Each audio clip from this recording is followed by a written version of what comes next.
Hello, everybody, and welcome to the first episode of Storytime with Dok Lou.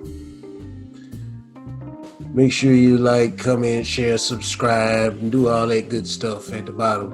I would like to thank the Play Call Experience Network, and I would also like to thank the WTF Productions for allowing me to do this on this platform. They came up with the idea. When I say WTF Now, that's the podcast we do.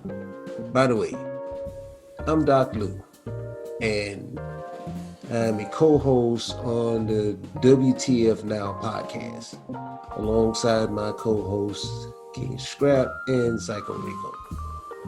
Now, when we're going over the topics that we're going to do on the podcast, before we start recording, they would always have me tell them some of my crazy and zany stories of my adventures when I was in the military. So I would tell them these stories and they would crack them up, and they would say, hey, you need to do them in the show. So every now and then I'd tell a story of my military past in the show. And now these guys have somewhat convinced me to make this a show. So here we go. It's a story time with Dok Lou. Now, to give you a little bit of background on me, military brat, father was a drill sergeant. He was in the Army for 23 years. He retired Purple Heart, Vietnam, Korean War, etc., etc. Rest in heaven, rest in power.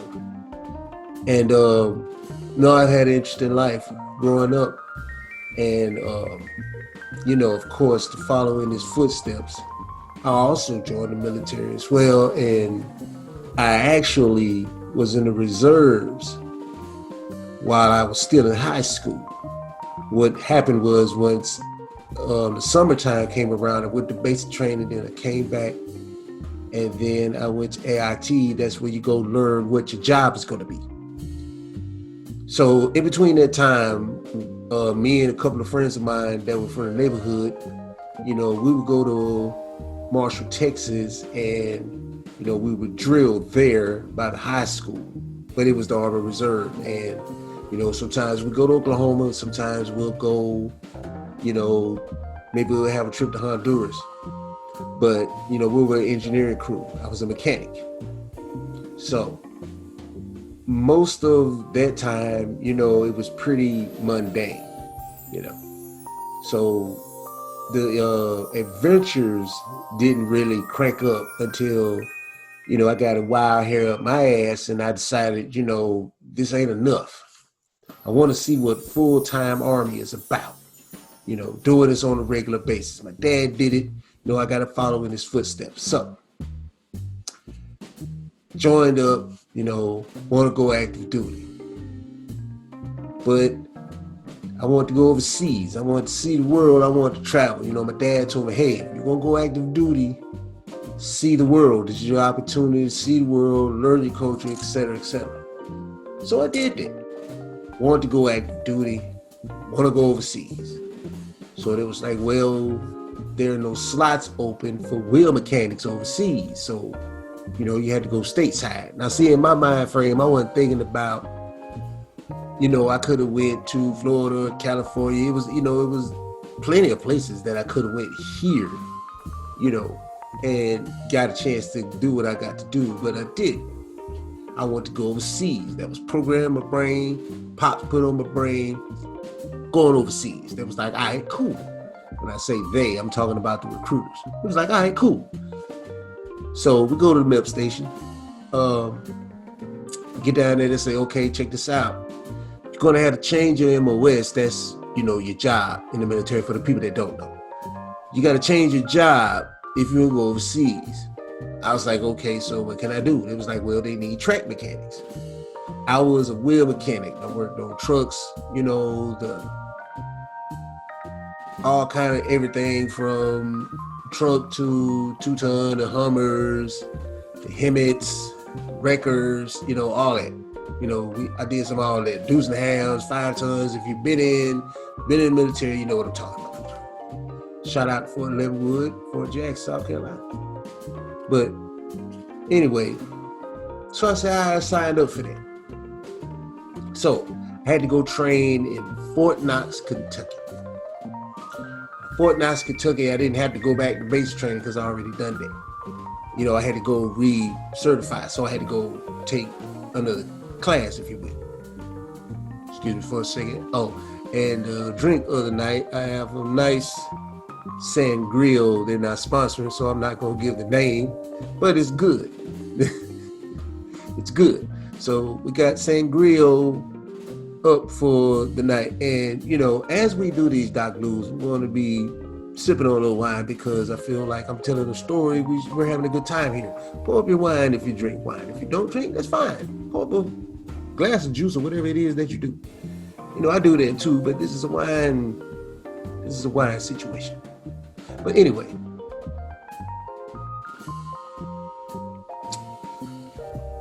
shout out to the sangria. Now, where was I?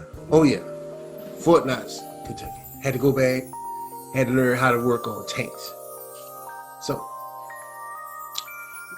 circa, I would say this would be around 1990, about 1990, August of 1990. Fort Knox, Kentucky, I go training. Now, most of the stories on the story time Dok Lou about my military escapades are going to consist of three people. Three. Myself, Dok Lou. We'll just say Brooklyn to protect the guilty.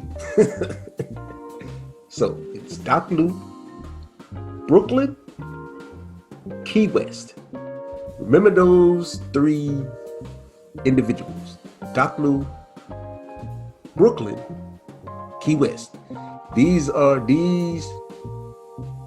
three individuals are going to be the ones from here on out, the escapades and all the adventures. Okay. So I get there, I meet Brooklyn, I meet Key West. You know, we were all in the same class, and you know, we would do our thing, and you know, we woke up, you know, we did the regular military stuff, but we also had to go to class to get our training and learn how to work on tanks. So since I had prior military experience, you know, they made me a little squad leader. So I was second squad leader. You know, so I'm responsible for these guys, make sure they get up, yada, yada, yada. Okay. Now, you know, me, Brooklyn, and Key West, I don't know what it is about Louisiana and Florida and New York dudes. You know, there's just a triangle there. You know, my whole military career, it's just what, you know, those three sectors attract is, you know, and, you know, we had West Coast dudes and people all over, but, you know, just, you know, in my perspective, it was Florida, New York, and, you know, Texas, a couple of LA cats, you know, but it was mostly Florida and Louisiana, New York, Carolina, you know. But anyway, I'm getting off track. But anyway, so, you know, we go to school, this, that, and the third, and it just so happened this day, our drill sergeant, you know, call him, let's see, what could we call him? We'll call him Drill Sergeant Cousins. We'll do that. All right. So this particular day, you know, you have your 5, you have Alpha, Bravo, whatever, Charlie, Delta. Those are your individual companies. And we all form a battalion, but we go to the same school, but at different times. But when they're leaving, we're coming. So when we get to school, when they're there and we're marching to school, that was like the rap battle for us, you know, because we march in cadence and you have your guys singing and marching in line or whatever, you know. And once you get to school, that's when everybody flexed. It was like a fraternity thing. Like I said, it was our rap battle. You know, everybody represented their own company. So when you got there, that's when you got to rev it up. And with me having a, you know, hip hop background, you know, I do that a little bit, you know. With that, you know, I incorporated that a little bit into when it was my turn to call the cadence. When you call the cadence, you're the one that sings the song to the rhythm, make sure everybody march to the rhythm.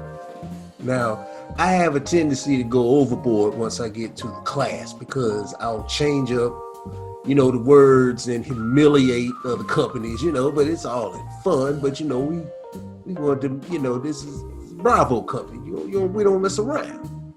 But, you know, that's what we did, you know. A lot of men, you know, a lot of alpha energy.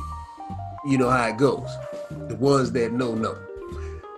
So, at the end of the week, on the weekend, depending on how you perform during the week, you can get 3 passes. You can get a battalion pass where you're just, you know, stuck in the facility that you're in. You can get a post pass where you can go out on the main post, visit the AFE, shop at the, you know, the supermarket, what have you. And then if you're super excellent, you can get an off post pass where you're limited to a certain area where you can go, and you know, they give you all in the safety briefing, et cetera, et cetera. So, you know, this week we were flying on all cylinders. Everybody was dressed tight. You know, our area was straight. Boom, we on there. So we feeling good.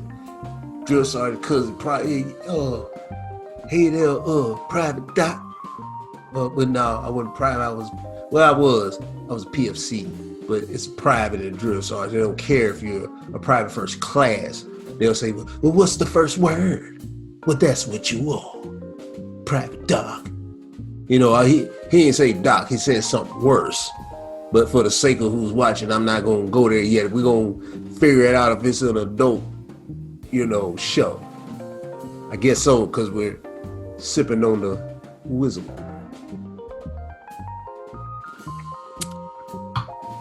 But anyway, back to what I was saying. Okay, so cool. Here we go. Friday, feeling good. He proud of us. You know what, Private Doc?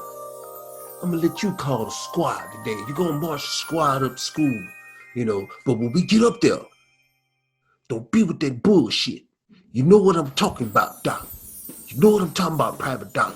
Now get up there and show your ass. Don't show your ass. Just march the troops in there. Fall them out, let them go to class. Don't get caught up in that bullshit. You understand me, Private Doc? Yes, Sergeant. Yes, Drill Sergeant. All right now, sure. So we go, boom. We marching. Whoa, whoa, everywhere that I go. You know, we doing a thing, and you know, me, I'm overboard. You know. And once we get to school, you know, we marching and get everybody at a march time march. A march time march is where you march, but you're standing in place. So I'm like, whoa, whoa, whoa, Charlie Company, some hoes. Charlie Company, some hoes. Whoa, whoa, whoa, whoa, them hoes gotta go. All in fun. They got the point. But the whole time I'm doing this, Drill Sergeant Cousins in the back, he just looking at me. Like he's got that I told your motherfucking ass not to get involved in the shit. But we Bravo company, we get involved in the shit. That's what I'm supposed to do. But so he let it slide, he didn't say nothing. So here we go, boom, we come back to school. I took everybody back, but I do it right this time. I kept it nice and neat and pretty, you know what I'm saying?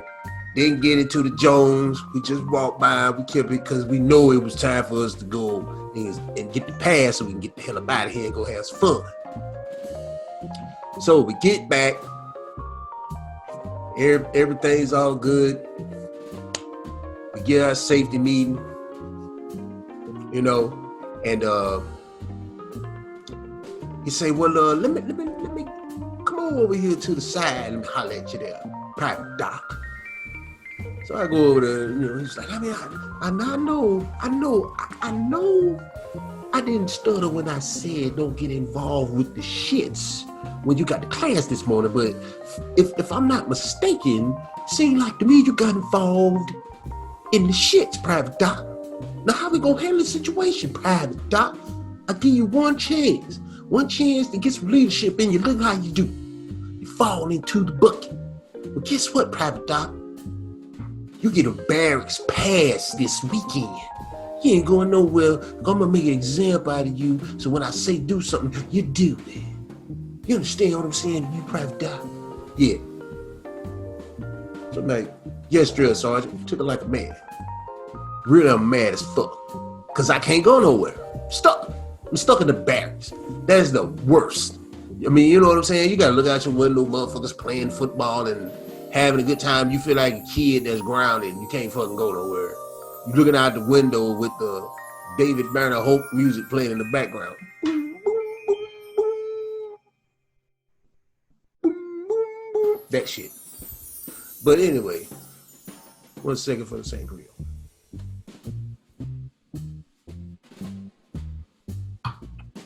All right, so barracks pass, nowhere.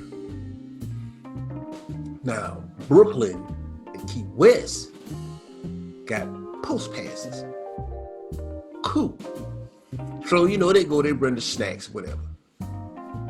And Brooklyn comes back, he's like, yo, Doc, Key West, hey man, let's go to the NCO club. I'm like, what? It's like, yo, let's go to the NCO club tonight. He was like, look, rented us a car. What? Well, hold on, wait a minute, let me process this. Bro, we're in training. It's like, yo, don't worry about it. I rented us a car. We're gonna go to Louisville. Louisville? Man, that's AWOL. We can't. I'm in the barracks, yo. I'm stuck to the barracks. Can't go nowhere, son. Can't go nowhere, son. And I'm pretty sure they're gonna have CQ checking for me. Nah, son. Already got that handled, son. Already gave son some money to, you know what I'm saying, tell everybody it's all good. Don't even fuck with you. You know what I'm saying? You mad, don't fuck with you. So you good, son. It's like, how the fuck am I gonna get out of here? Yo, we wait till the night. Yo, already paid fire guard. Yo, he's gonna, you know, we gonna go right on out, man. No problem. Now I know in the back of my head that I'm finna go and step, you know, head first into some straight fucking. But I was pissed because I had to stay in the barracks, you know, because I had to flex and, you know, represent for my boys and, you know, get the company good. So anyway, that night, when it's playing, you know what I'm saying? Well, before that night, earlier that day, around about, I'd say 2, 3-ish, that day, these dudes, you know what I'm saying? Now, Brooklyn is the doer. Most of the time, I'm the planner. I'm the one that plans up these escapades, you know, but it was my week off. But Brooklyn is the doer. He makes it happen. Key West got the story. Everybody had their part. I was the planner. Brooklyn was the doer. Key West was the cleanup. Hands down, we was good with it. You know what I'm saying? But anyway, now we got that out the way. So we in this box Chevy. I don't even know where he rented this car from, but we're in a burgundy box Chevy, you know, doing 90 miles an hour down the highway going to Louisville so we can get us an outfit for the NCO club, because we gotta look like these motherfuckers. You know what I'm saying? We can't look like privates. We would practice throughout the week saying, hey, private to each other, so when we go outside of the post, we won't get caught up in it and get caught by the guys, you know. You won't respond to it. You got to program yourself out of it. But anyway, that's a whole nother show. So we go get our fits. We good. You know what I'm saying? Head back. Get dressed later that night. We get dressed. You know what I'm saying? Things good. Fly. Got my shade. Now, mind you, it's the 90s, so our clothes are big as fuck. but we in there. We dripping. So we boom go to the NCO club. We in the club. You know what I'm saying? We in the club and it's great because there's a room for everything.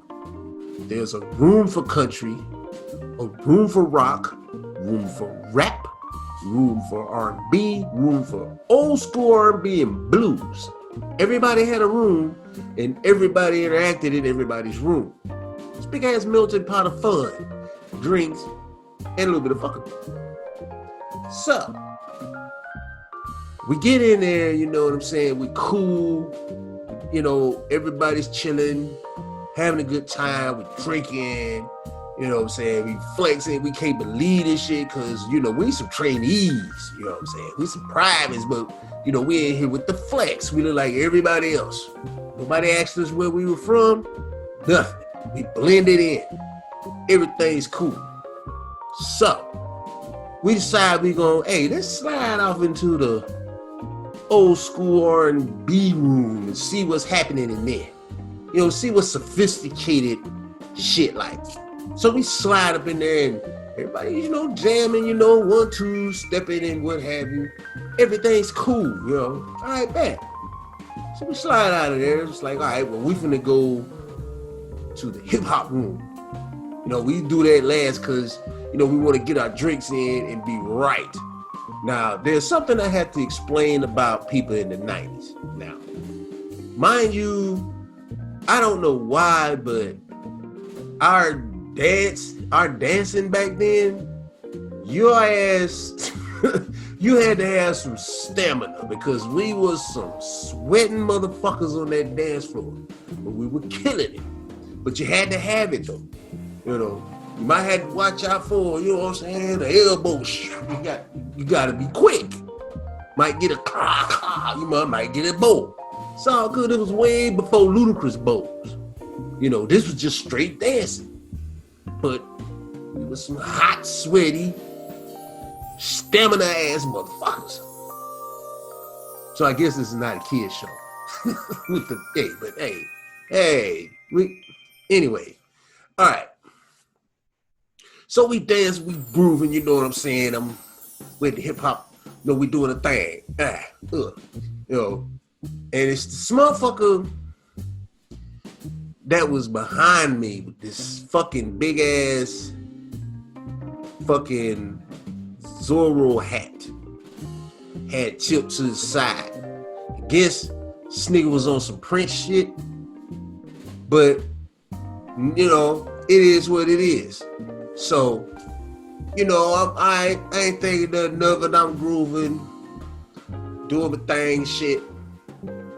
Motherfucker hit me again with this big ass hat.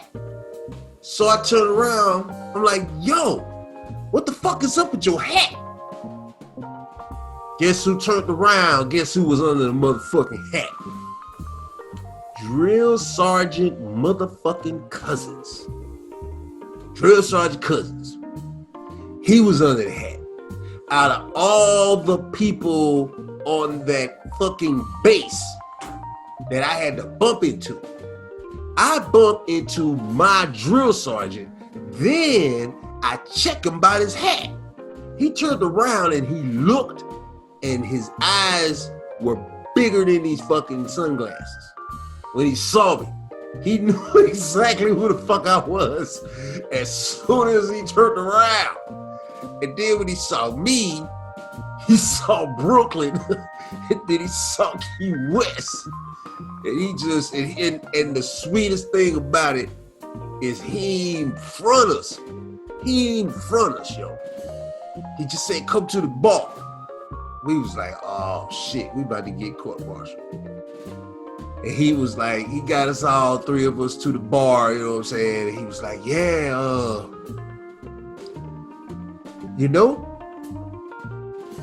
I wouldn't think I would run into somebody,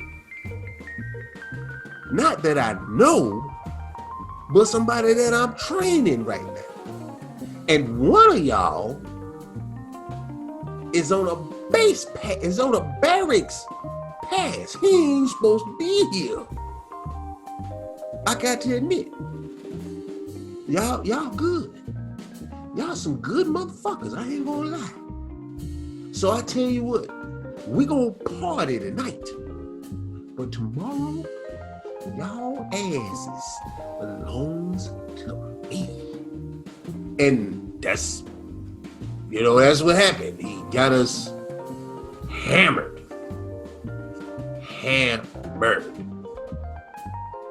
Took us back to the barracks. He said, I'll see y'all in the morning. Now, we understand the concept of old school drinking until that night, because we were fucking thrashed. The next morning, we couldn't fucking hardly get up. Drill Sergeant Cousins was up, dressed. Drill Sergeant had tilt and not a cent of alcohol on him. Ready to go. So for the remaining 6 weeks I was there, I was confined to repainting the whole building on the inside. So we did steps, and it was cool because he didn't even rat us out. He could have had us kicked out for that shit we pulled. But he didn't. He remained cool about it, and he punished us in his way. He made us paint that whole fucking building, top to bottom, stairwells, windowsill, everything. Baseboards, the whole building. But he did let us get a little post pass. We never got a off post pass ever again. But he did let us get a post pass. We'd go watch a movie. He'd go with us. Make sure. How the fuck did y'all even get a rental car? You had something to do with this private doc. I bet it was your whole idea. That shit. But yeah, and all in all, he was 100 about it. But he made us paint that motherfucker. But that's what it is. You know what I'm saying? Crazy as it may seem, crazy as it may sound, out of all the people that I could have bumped into, I bumped into my drill sergeant. And that's just the karma of life. I wasn't supposed to be there, I was supposed to be in the barracks. But going against the grain, and just being in the barracks for one weekend turned into being in the barracks for the rest of my time I was in school. Off of one idea that, you can't say it's nothing but the university. Because what are the chances? What are the chances that you pull off a caper to go to the NCO club one night, and that night, at that time, you bump into your drill sergeant and you check about it. Yo, what the fuck is up with this big ass hat, son? And it's your drill sergeant. What do you do? Let me know in the comments below what you would have done in this situation. What would have went through your head? Because we thought we were done. Brooklyn was like, yo, son, something's got to give, son. I'll go bust rocks or something, son. I can't go back there, son. That shit. Key West was like, oh, it's hands down. It's no. Key West was like, no. That's all he was saying the whole time. No. I'm not trying to hear none of that shit you talking about court martial. Nah, that shit just not gonna work. So all three of us was in we were in a kind of a fucked up position to where that getting kicked out of the army was not an option. Whatever the fuck we gotta do to keep going with this shit. And then I wanted to go overseas, and I came close to fucking that up. But yeah, that's the story of Boogie Down with the Drill. Boogie Down with the Drill Sergeant. The NCO. Yeah, that'll be the name of it. So First story time with Dok Lou is the NC. Three stupid ass privates in training decide they want to go to the NCO club and get caught by their drill sergeant and were confined to painting the whole building for the rest of the time they were there. People couldn't understand. They was walking down the stairs and seeing us painting the motherfucker. Like, what the fuck did they do? They still doing this shit. Yeah. Little burp there, little acid reflux, but we're gonna take care of that. We're gonna put some antioxidants down there. Yeah. And if you make a wine, if you're a local winemaker, like, comment, share, subscribe. Like, and you know, even comment in the description. I'll get your wine. And then as we do the story times, I will let everybody know what it is and where you're from and how it tastes. Because I feel like this is a wine affair. Now, of course, like I said before, the names have been changed to protect the guilty. But it's all in fun, and I figured that maybe this would be something that we could do together, you know. So I'm warning everyone that I know to be on the lookout, because I might be calling you so that you can share a story on story time. It's not always about Dok Lou. I got enough going on with the show, podcast, Mr. Hemp Doc and his career. There's a lot going on over here. So I don't want to make this all about me. Now, yeah, the stories are going to be about my life and my escapades. But if you got some crazy, zany, funny story you want to tell, man, let's get on here and let's drink our wine and share our stories of the past, especially the ones that I have adventures with. I'm reaching out to y'all first. 1 second for the grill. Okay. All right, y'all. I didn't want to keep y'all long. You know, I know the story went 1,000 places, but you got to understand this was a long time ago. I was saying it was 1990. You know, so most of these stories, like I said, are going to be from 1990 to about 1994. Those were the times between the training at Fort Knox, Kentucky, and all of the time I was in Europe. Now that's when the stories are going to get real interesting once we get to Europe. But I want to kind of take y'all down. You know, I want to take y'all up the timeline. I want to build y'all up to that. All right. This was story time.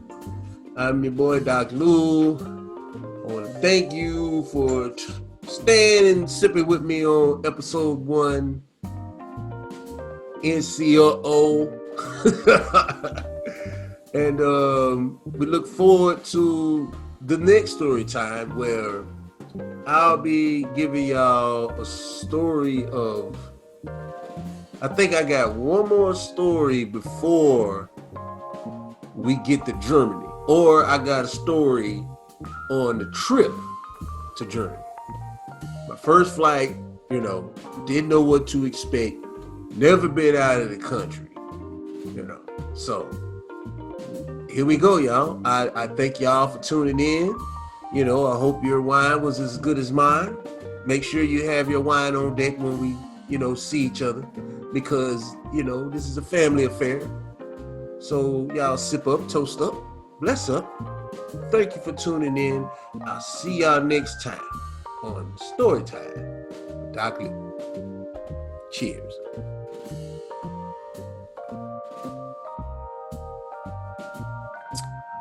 This ain't grill. I don't know what the fuck I'm gonna have next week, but it's gonna be a wine though. You know what I'm saying? See y'all next week.